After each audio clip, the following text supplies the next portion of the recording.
Hey, what's going on, guys? Cherubim here, back with another video. As you can tell, I am not on my survival world. I'm actually on a super flat world that I just made. Because I'm going to show you how to make a automatic sugarcane farm. I'm probably going to use this design in my survival world as well. But the reason why I haven't done it yet is because it's a little pricey. And reason for that is because of the redstone and the quartz that it requires, because the observers take quartz to make. I'm not classing the block as iron as something to use because I'm just using that as a building block, just for the tutorial purpose. But what you're going to need is sand, hoppers, pistons, observers, redstone, a chest, water buckets, sugarcane obviously, and a block of your choice to build with. So what you're going to do is you're going to do a 5x2, so just like that. Let's actually replace that and then sand there. So 1, 2, 3, 4, 5. Then what you want to do is you're going to place one half of it with sand, and then put a bucket of water on the end. Then what you want to do is get your block of choice and just put it along the sand. On top of that, put pistons facing outwards. And on top of that, put observers with the face pointing the same direction as the piston face. And then what you want to do with that is on the back of the pistons, put your block of choice. Then a line of redstone dust. If you want to make this more efficient, you can do the same here on the other side, which is what I'm going to do right now. So again, we put the pistons like this, and then the observers facing the same way as the pistons. If I can get it to work. Come on. There we go. Just like so. And then under the pistons, we put the block of choice. And then replace this with the sand. And then, of course, the water bucket. So there we go. It's pretty much symmetrical. And then what you want to do is you want to put your sugarcane on the sand.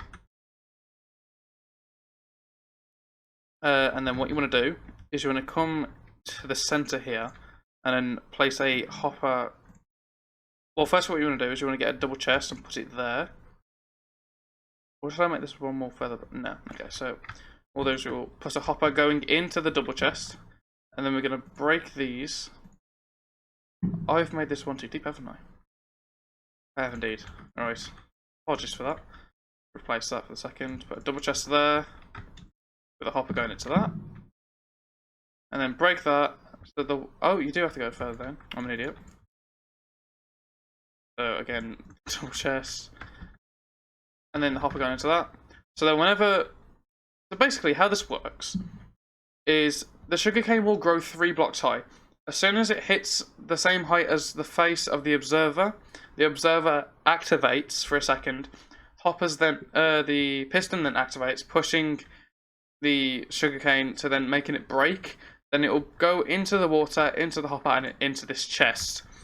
I'm also going to do the same on this side, so there we go. Now, one problem with this design is that it doesn't get every single piece of sugarcane.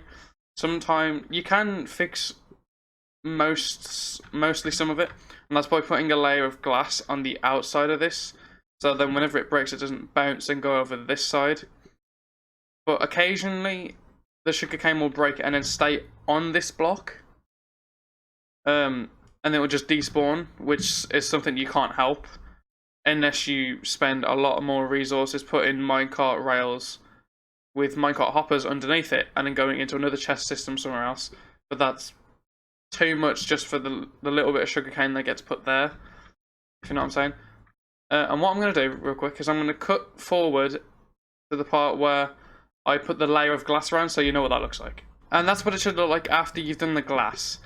Now, it looks a bit weird at the minute, but the only reason I'm using glass out of any of the block, it's just so you can see inside to see if it's working properly. One downfall to this design as well is that when it comes to being automated, it only works when you're in certain chunks from it. So if you're out of the chunk radius, it will not produce anything. I think that's how it works. But it's quite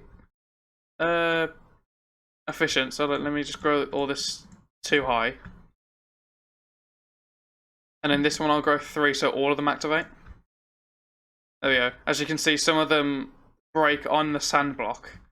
But it's only 1 out of like, how many? 10 maybe? But the rest of it should have gone into this chest. There we go, there's 10. But it works really well, in my opinion.